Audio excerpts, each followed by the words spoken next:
السلام علیکم ورحمۃ اللہ وبرکاتہ۔ کیا آپ نے کبھی سوچا کہ یہ کائنات، یہ ستارے، یہ زمین و آسمان اور خود ہمارا وجود، یہ سب کس کے لیے بنائے گئے ہیں؟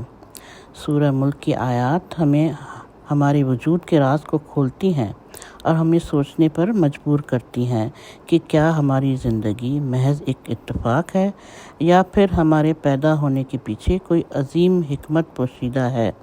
یہ آیات ہمیں غور و فکر کی دعوت دیتی ہیں اور ہمارے دل و دماغ کو کائنات کی عظمت اور خالق کی حکمت سے روشناس کراتی ہیں۔ تو چلیے شروع کرتے ہیں سورہ ملک کی پہلی آیات کی تفسیر اور ان کا ترجمہ۔ اعوذ باللہ من الشیطان الرجیم، بسم اللہ الرحمن الرحیم، تبارک الذی بیدہ الملک وَهُوَ عَلَى كُلِّ شَيْءٍ قَدِيرٌ۔ بہت بابرکت ہے وہ اللہ جس کے ہاتھ میں بادشاہی ہے اور ہر چیز پر قدرت رکھنے والا ہے۔ مطلب اسی کے ہاتھ میں بادشاہی ہے، یعنی ہر طرح کی قدرت اور غلبہ اسی کو حاصل ہے۔ وہ کائنات میں جس طرح کا تصرف کرے کوئی اسے روک نہیں سکتا۔ وہ شاہ کو گدا اور گدا کو شاہ بنا دے، امیر کو غریب اور غریب کو امیر کر دے، کوئی اس کی حکمت اور مشیت میں دخل نہیں دے سکتا۔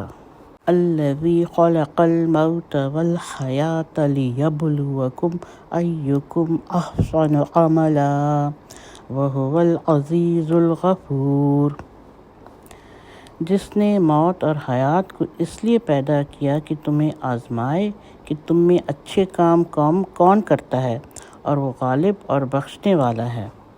اس دنیا میں انسانوں کے مرنے اور جینے کا یہ سلسلہ اس نے اس لیے شروع کیا ہے کہ ان کا امتحان لے کہ کس انسان کا عمل زیادہ بہتر ہے۔ اس مختصر سے فقرے میں بہت سی حقیقتوں کی طرف اشارہ کر دیا گیا ہے۔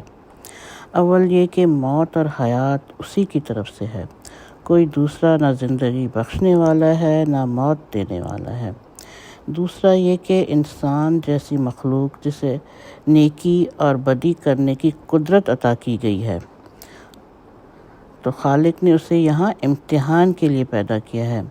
زندگی اس کے لیے امتحان کی مہلت ہے، اور موت کے معنی یہ ہیں کہ اس کے امتحان کا وقت ختم ہو گیا۔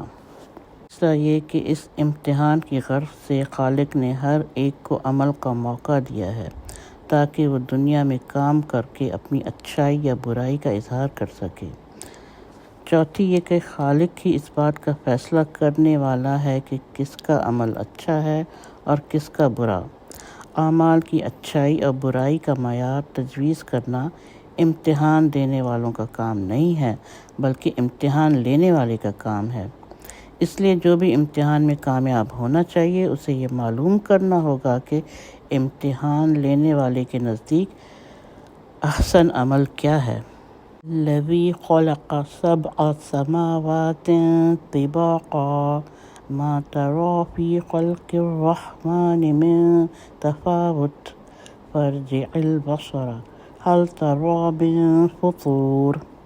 جس نے 7 آسمان اوپر تلے بنائے تو اسے دیکھنے والے رحمان کی پیدائش میں کوئی بے ضابطگی نہ دیکھے گا۔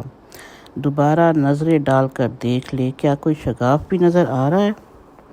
یعنی کہ کوئی نقص، کوئی کجی، کوئی خلل نہیں ہے ان میں، بلکہ بالکل سیدھے اور برابر ہیں آسمان، جو اس بات پر دلالت کرتے ہیں کہ ان سب کا پیدا کرنے والا صرف ایک ہی ہے، زیادہ نہیں ہے۔ بعض دفعہ دوبارہ دیکھنے سے کوئی نقص اور عیب نظر آ ہی جاتا ہے، تو اللہ تعالیٰ دعوت دے رہا ہے کہ بار بار دیکھو کہ کیا تمہیں کوئی شگاف تو نظر نہیں آتا۔